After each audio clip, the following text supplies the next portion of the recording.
अपने हाथों को उठा, बोलो आज का वचन 100 गुना फलों को लेके आए। इसे सुनने से मेरी जिंदगी बदल जाए। आप जितने मर्जी अनॉइंटेड हों, जितने मर्जी गिफ्टेड हों, जितने मर्जी स्पिरिचुअल हों, आपकी लाइफ में जब तक डिवाइन हेल्पर्स नहीं होंगे आप कुछ नहीं कर सकते अपनी जिंदगी में। आज का वचन ध्यान से सुनना।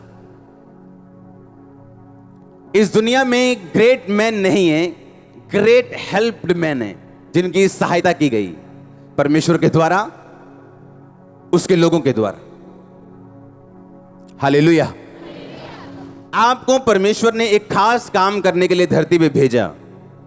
चाहे आप सलून चलाने वाले हैं, चाहे आप बिजनेस चलाने वाले हैं, चाहे आप हाउसवाइफ हैं, एक असाइनमेंट, एक होमवर्क परमेश्वर ने आपको दिया है करने के लिए। और उस होमवर्क को पूरा करने से, जैसे टीचर वेरी गुड लिख के घर भेजता है, आपके लिए कुछ परमेश्वर की ब्लेसिंग्स हैं जो सिर्फ आपके लिए बनाई और रची गई हैं, लेकिन वो आपको तब मिलती है जब आप भी अच्छे बच्चों की तरह अपना होमवर्क पूरा करते हैं।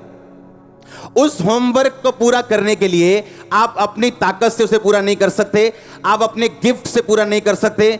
चाहे आपके गिफ्ट का आपने 100% पा लिया और उसको शाइन कर लिया, उसको चमका लिया, चाहे आप एक पास्टर हैं, आपके पास हीलिंग का वरदान है और आपने उसे पूरी तरह से चमका दिया, आप प्रीचर हैं, आपके पास प्रीचिंग का वरदान है, आपने पूरी तरह से उसे चमका दिया, फिर भी आप अपनी डेस्टिनी पे नहीं पहुंच सकते जब तक परमेश्वर हेल्पर्स आपकी लाइफ में नहीं भेजता। अब सुनो, ये क्यों किया परमेश्वर ने? क्योंकि एक हीलिंग करने वाला हीलिंग का गिफ्ट लेके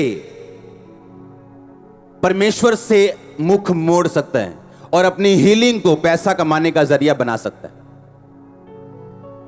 प्रोफेसी को बेच सकते हैं, लोगों को खुश करने के लिए कर सकते हैं। तो परमेश्वर ने एक कड़ी रखी है बीच में।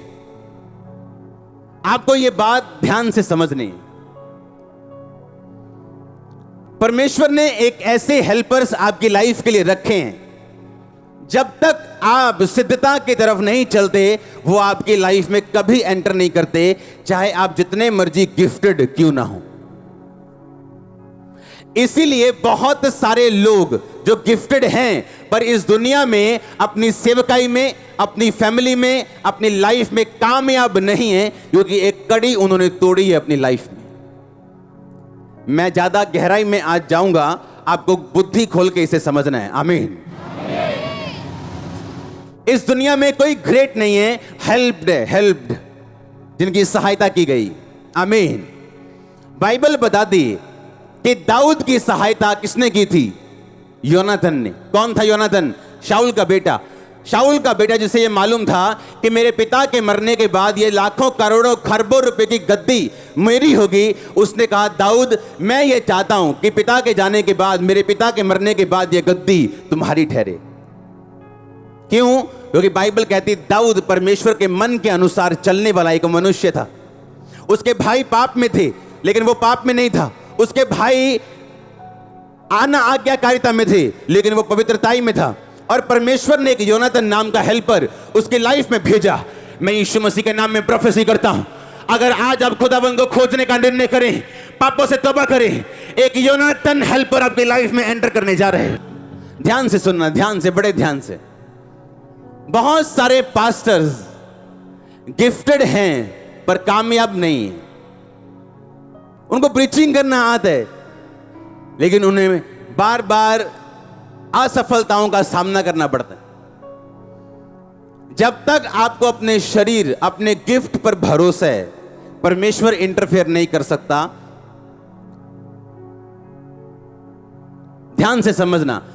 बाइबल कहती है कि दाऊद, परमेश्वर ने अपने मुंह से कहा था, मेरे दिल के अनुसार चलने वाला बंदा एक मुझे मिल गया। हां, और ये मेरी इच्छा को पूरा करेगा।